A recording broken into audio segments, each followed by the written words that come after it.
Okay. First of all, thank you for all participating in the interview. Really appreciate that. I'm going to introduce myself. I'm Dominic. I'm the SAAC president this year. It's the Student Athlete Advisory Committee, basically the voice of the student athletes. Yes, I'm 23 years old. I'm here since 2018. I'm a men's soccer student athlete, and I'm from Germany, and I'm a business major. Yeah, maybe you all introduce yourself. Yeah, I'm Julie Barrass. I'm a clinical counselor here, and I work with our undergrad students and student athletes doing mental health. So, I'm Ebby McMullen, and I'm a junior and 21 years old, and I run track from Ilwaco, Washington, and I'm a kinesiology major and adding sports psychology.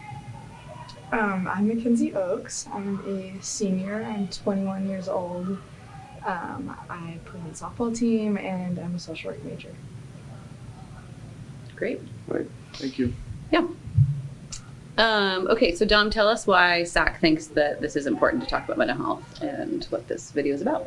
Well, I think that mental health over the last years has become more and more of like a topic, especially inside athletics, maybe also due to COVID. I think that was one of the main reasons. And us as the SAAC team, we were just saying, hey, we want one big project that we want to do as a SAAC team. So I'm the president and the representative here on the interview today. So we just thought Mental Health Month is coming up in May. I was just attending the NCAA Division II conference in California, and it was one of the big topics, and we also talked with a lot of other conference members, also different conferences about that. And I just thought, okay, I would go around the teams and ask, hey, who want to share a little bit of their story? Who want to share why mental health is so important for all of us, and like why it's okay to be not okay, and like share the struggles with it. Yeah, I think it's great. Yeah, so I want to ask you, like, why do you think mental health has become such a big topic over the last years? Maybe Julie, you want to start? Well, since this is my career, I think it's been an important piece the whole time. But obviously, yeah, like you said, COVID has made it worse. Your generation, I think I've told probably all three of you this, but your generation is super open to talk about mental health, and that mental health is just as important as physical health. And so I think that we've reduced the stigma a lot, and so to even have these kind of conversations is really important. And so, I mean, that's what I do all day long, and I'm just proud of you guys for being open to talking about it and sharing your stories. So Abby, why do you think mental health has become like such a big topic over the last years? I think the tolerance for like bad behavior from coaches and bad toxic cultures has like really come to the forefront, and especially in sports where some behavior that wouldn't be acceptable anywhere else is accepted. And so I think athletes are finally like standing up to their coaches and their teammates that are treating them poorly, and a lot of that boils down to mental health and how that affects you in that way. And so I think that's a huge part of it too. Kenzie, what about you? That was really good. I think, COVID is like a huge topic over the last couple of years. And I think that our generation has a voice, and they're willing to speak up with like multiple things around the country and in the world. Our generation is standing up about what they believe in, and I think mental health amongst college students, amongst college athletes, youth, spreading the idea that there is no stigma behind mental health, I think has really come to the surface in the past couple of years. Okay, thank you for sharing that. I definitely agree with you on all of that. Julie, maybe more to like, what exactly is your job as a counselor? Why did you decide to go that route, and why do you enjoy it so much? yeah. So my background's in kinesiology and recreation, and I worked at like boys and girls clubs and camps, and really as I'm working with youth and kids trying to figure out like why they're acting the way they're acting, what's going on. I've played sports my whole life, and so mental health and athletics just kind of melds everything that I love. And so working as a clinical counselor at NNU and with undergrad students and then also athletes, doing some of the sports psychology piece to it, and now we're adding that major, which is really exciting. And so I love it because the generation that you guys are, like I said, is open-minded to this, but also just like developmentally, college students' brains are open to new ideas and trying to figure out like what you're doing with your lives and all those kind of things. But then you're also really ready for change and knowing like, I'm at a good age to change and I'm open-minded to it. And so mental health is just a piece of that. So, yeah. Thank you. What am I asking next?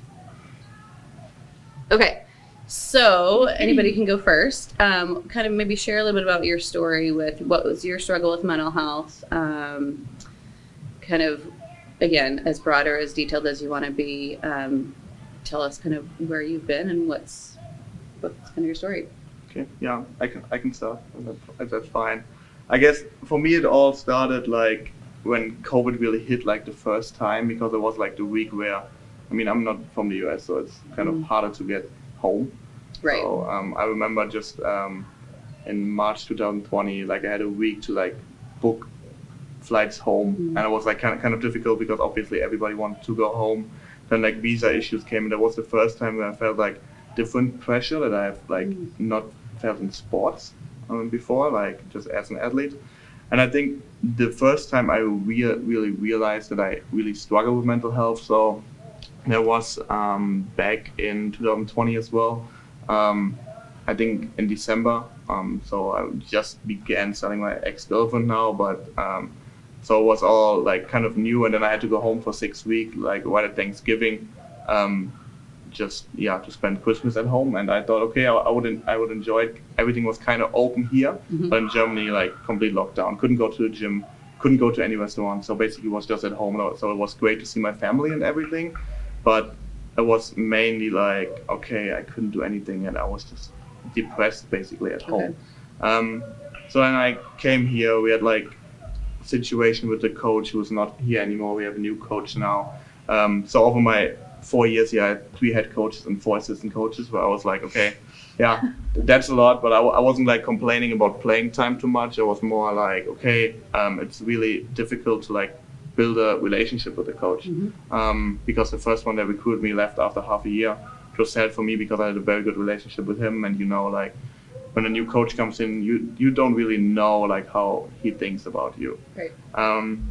So yeah, then I came back, and last year from the summer was like, okay, new coach, new season. I have like a really good chance to play. Just came home from Germany with my ex-girlfriend, and then for me, just everything went downhill. Like I had basically injured my ribs in the first game of the season. The season was basically done for me. I could have probably came back the last 4 or 5 games, but I wasn't like mentally able to. And I talked with you a lot about that, and break up with my ex-girlfriend. Like everything that I had planned out, like doing my masters here, for example, and playing one more season here was done. So I was in a situation where I felt like I don't know what to do, because I mean, I do my bachelor's here, all good. I have a job that's going well at the same time, but I didn't know where my life was going like after that. So I was just like, okay, I have to find a new school, like everything. I found it now, so that's good for me. I know where I'm going to transfer to after I'm done in May. I'm going to go home, but that was like a really tough time that I didn't know like really where to go and where my life would go, and that's where I struggled with mental health the most. And I saw you like once a week, and it definitely helped me with it. Thanks. All right, what about you guys? Who wants to go first? I can Okay, go for it. So I would say my whole life I've been a very big mental health advocate. And in my sophomore year, so 2019, that's when I felt that things really started to get shaky for me. I felt that I was in a very dark place. And this was pre-COVID, so this was in the fall. And that was the first time that I felt really vulnerable. In the fact that I was having extreme anxiety, depression. I didn't want to get up. Softball is my passion, and it's what brought me here to NNU, and I didn't even want to do that. And so for me, that was huge. And it was to the point where I decided one day that I needed help. And so I think being able to share my story with people, that it is okay to not be okay, and that even like the happiest people that you see in your life can be in really dark places. And so to like share my story with people and to make them feel comfortable that, yeah, I did go to the doctors and I did get a diagnosis and I do go to counseling, and like that's all okay to do. Especially as like a college student and as a college athlete, being able to like be the voice of reason for people is huge. So yeah, I guess that's it. Yeah, mine has always kind of been wrapped around my injuries. And so like, it really started when I was in high school and I had some concussions, and like that really led me into a deep and dark place because I couldn't play my sport. Like my teammates didn't really understand what a concussion was, and so they didn't understand how it affected me. And so I dealt with that. But then my senior year, I finally was feeling good, and then I didn't end up getting into the college that I wanted, and that really sent me over the hill. And so I came into NNU as a freshman, like injured, and I was like having this huge identity crisis of like, who am I? Like, I am like hurt, so I can't prove myself on the track, and like my brain doesn't really work because I still was dealing with concussion stuff. And so I was like, I can't do as well in the classroom. And I was like, everything that I had ever known, who I was and what I did and whatever, like just was all ripped out from underneath of me is what it felt like. And so my freshman year, I was really dealing with my identity and who I was. And I ended up having one ankle surgery my freshman year. And I finally was like, okay, maybe this will be like, I can come back and prove myself. But I really like didn't deal with things well still. And I tried, like, I literally, the first time I talked to my coach Bowman, I told him about my ankle and I started crying, and he was like, hey, should you go see Julie? And I was like, sure. And so like I've been seeing Julie since like literally the second week of school and that I got here. And then sophomore year with COVID, it was like really, really hard. Literally like at freshman retreat, the day before classes started, I jumped and I landed and my ankle like popped and I was gonna have to have surgery again. And so going into sophomore year, it was like not a great start. I thought I was gonna come back and be like this great athlete that I used to be, and I was not. I couldn't even run. And so I had surgery in October. And then with COVID stuff, like I was an RA in the freshman dorms, and so my friends weren't allowed to come into my room. Like I was surrounded by 22 loving and wonderful girls, but like I couldn't have my people with me that I was closest to. And so I ended up like getting exposed, and we were in like, I was in quarantine for 14 days and couldn't like talk or see anybody. And that really like is when it got really, really dark. And I almost attempted suicide at that point. And I came home and like hid it from everybody. Nobody had any idea that I was like, except my friends and a few people, that I was like having a really hard time. And I ended up coming back. Then like I was in PT, my ankle blew up again, and I had to have surgery for the third time in April of my sophomore year. And after April of my sophomore year is when I finally like started to see that there was hope for me, and not just me as an athlete, but me as a human. And so I've been doing much better, even though I've had 2 concussions and another ankle surgery this year. It's been much better, but like those injuries really like broke me down to like the lowest that I ever have been. And but it gave me a good foundation to build off of. So yeah, it's a lot. So. You guys talked a little bit, but what would you say, anything specifically that helped you overcome the struggle that you went through? What was most helpful for you? Candy, go ahead. I think my teammates and my family and my coaches were like, I can't imagine not having them. At first, I feel like people think that having mental health issues is something to be shameful of. And I felt that like this is my family, and they just totally wrapped their arms around me and made me feel secure and that I was gonna be okay. And I'm blessed with amazing roommates and really supportive parents, and I mean the coaching staff on like for softball is so incredibly supportive in every aspect of being a college student. So I think for me, knowing that I was loved and that I was going to be okay and that I was cared for was huge. So Awesome. Yeah, for me, it really like was leaning on the people around me for support when I couldn't do it myself.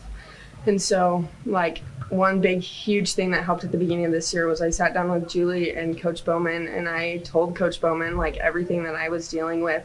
And I was expecting, like, the worst, that he was going to be like, okay, you know, like I was going to get judged, but he just, like, was so loving and kind and accepting. And so I really got to, like, talk to him and be vulnerable to him. And, like, the more people that I really like asked for help was like Jamie in the training room, and like she really has been a support and rock for me this year. And so like these people were always here, but I never reached out and like asked them for help. And so really like actually actively telling them what I was going through and like asking them for help was huge for me. Okay. What about you, Dom? I think for me, mostly like my parents. I think there was like also the time where I didn't really know how to talk about it. Right. My parents, the first time I really talked to them was actually when I was in Germany and like having like really depression. And yeah, they just helped me out of it, especially when I came back then to the US after then I injured my ribs. And I didn't really talk to my teammates a lot or to my coaches, not because I didn't feel like accepted, but I feel always like it's a little bit different around soccer guys. might be a little different. I'm not gonna judge anyone here. Right. Like, I talk to some guys, also my best friend on the team, but like that also changed for me. That I used to call my parents my first 2, maybe 3 years, like once a week, maybe twice a week. Now I call them like every other day, and it definitely like helps me. And yeah, just to also what definitely helped me like to see the big goals. I'm graduating in 3 weeks. My parents are going to come from Germany in 2 weeks. I think that was like the big like finish line I saw on that. So yeah. Great. What do you guys feel like NNU can do to raise awareness for mental health, specifically in athletics? Do you feel like we're doing okay? Do you feel like we need to add stuff? Working with college students, I know that you guys have amazing ideas that work for your generation, so I might be, the person with the license, but what do you guys think we could do differently or better? I feel like, and that also comes a little bit like from the NCAA convention I attended, I feel like we can always do more a little bit. What I feel like, obviously the counselors are doing an amazing job, but we can just raise a little bit awareness for it, and that's also the whole point of the interview. Okay. I just feel like we can raise more awareness. I feel like I know that like some of the counselors come in preseason, like the first day, and we fill out a questionnaire. And I do like that for sure, but I also feel like someone is going to fill that out. And it's like maybe not going to be 100% honest. So maybe if people could do that like 2 or 3 times in a year, that would help. What we also talked about was like a mental health day, where we basically, if that works also for NNU, like suspend training and everything. Obviously it has to fit a little bit with the season. Maybe it could be different for soccer, as like softball, they like stuff in the spring, or for baseball. But basically like where everybody also can like kind of find their person, like talk to counselors, just like talk about maybe their struggles and also build like a connection with them, and just like raise more awareness for it. And I think that's what I feel like is the most important thing.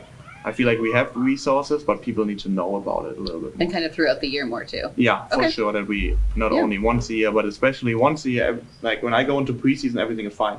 Right. Like we do a lot of True. we do a lot of fitness, and you're like, okay, but it's okay, all works. But then in the middle of the semester, when midterms hit you right into the season, then it's probably the part where people struggle the most, and that's what I experience also the most. So I feel like that could be really one of the days. Like a checkpoint almost in the mid. Okay, that's great. Yeah.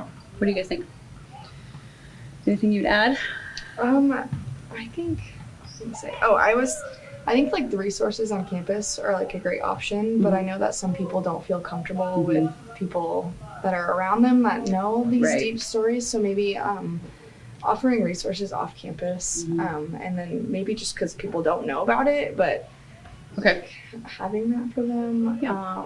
Can advertise that a little bit more. And then I think also I'm approaching an identity crisis of I'm not going to be an athlete anymore, and I'm not going to be a student anymore. Like, I am taking a gap year before I go back to school to get my master's. So for me, there's 2 parts of my life that are ending really, really quickly. And I know, I don't want to speak for everybody else on my team, but like the senior class right now, it's like we're struggling. Like, it's trying to get through these next 2 weeks. What am I going to do after I graduate? What am I going to do without the identity of being a college athlete? So like, I don't know, offering resources, checking in. And then lastly, I think like coaches on campus here at NNU do a great job of being supportive to their athletes, but maybe offering more trainings for them in terms of mental health and like what that can look like for a female athlete or a male athlete, and like what are the common struggles or signs. Just giving them more resources to be aware of how their athletes are doing. For the coaches specifically, or for other athletes as well? I mean, or all of everybody. it. You're like, teach everybody. Everyone needs to know about it. Okay. So doing some like transition stuff at the end of the career too. As you're you're not going to be. When I transferred here as a sophomore, I played soccer, and then I ended up quitting soccer that year. And I was like, if I'm not a soccer player, like, what am I? Like, who? Definitely dealing with that right now. I'm like, I'm not a student. I'm not going to be an athlete. Right. Who am I? I'm like, Mckenzie? Like, what does that mean? Okay. Yeah, that's good. Okay. I'm kind of actually impressed by the 2 points you just said, because as a SAAC team also we had a lot of discussions about, okay, what comes after being a student athlete? Right. Okay, like what am I? And that's definitely something I also encourage like next year's SAAC to talk about it for sure. And we also at the convention talked a lot about like coaching for coaches, because I feel like sometimes you go into meetings, tell your coaches about the issue, and they're just like, okay, what can I say now? Like, how can I really help them except like just sending them to the counselor? And it's like not an attack on the coaches, I understand, but I feel like a little more training would help them just to answer the right way. I think I think that's great. Sure. Okay. Anything to add? I think we've all said really great things, and like I think we're on a really good track for sure. I think we're way above a lot of other schools, and so but one thing, like, I think especially as an injured athlete, like all the time, like figuring out like if there's a team of like people that we can like get together to support an athlete that has a career-ending injury or even a season-ending injury, or just helping them get through. I know that like you guys are there and like it's really easy to access you, but also it takes a lot of work like to reach out. And so if there was some kind of like, hey, you just blew out your ACL, like here's a couple people that like want to come talk to you and want to surround you, like and like a check-in with them when it happens, but then also like throughout their points of recovery, because sometimes like right before surgery I'm like, yeah, this is great, and then like right after surgery it's like, this isn't great. This is not good. Okay. And so it's more like peer support almost. And like education on I don't know, even if coaches like these are the things that like the stages of grief that an athlete might go through during this injury, or like and even telling their teammates like, okay, yeah, you might think that it's like not a big deal to be hurt, but like educating them on like what we go through, because you won't know until you go through it, but just a level of like, hey, like really go reach out to this teammate that's been going through it, so. And I would say most athletes have had some kind of injury, whether it's season ending or career ending. Everybody's been hurt at some point, right? So we all know what that feels like, but I think like I agree with you, we forget. And so I think that's a great idea. So I just thought of something too. I don't know. As you're saying that, it like hit me like a light bulb. It just went off in my head.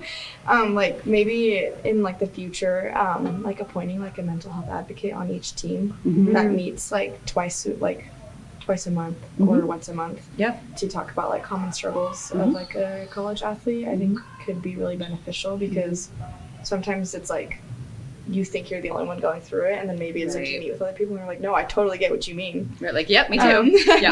I feel like that could be really beneficial. I mean, that's something that I would love to do, but obviously my time here at NNU is coming to a close. So, so like something for the We're gonna future. go forward. Yeah. We did try athletic peer mentors a couple of years ago. There was a couple of students who didn't want to do the traditional peer mentor in the dorm with the freshmen, but they wanted to do it in athletics. And a couple of coaches were like, sure. And then we didn't really know what to do with them. Mhm. So I think it kind of almost like started and then we didn't know what to. So I love that idea of kind of doing that peer support as well. Maybe even like a support group that people can come when they need to. Mhm. So, And okay. I think we can definitely bring that like to the SAAC team for next year. Mhm. Obviously, I'm going to be gone as well. Right. Okay, Abby, it's up to you. Yeah, I got Makes it. so hard. But- That 5th year sounded really good right now. But no, I'm definitely going to mention that to the SAAC team for sure. Then I want to say thank you for all of your time. I appreciate all the courage you have and to share your stories about it. Like me, the SAAC team, all the athletes will appreciate that for sure, and then you will appreciate it for sure. So thank you for all of your time. Yeah, Thanks for Abby. having us.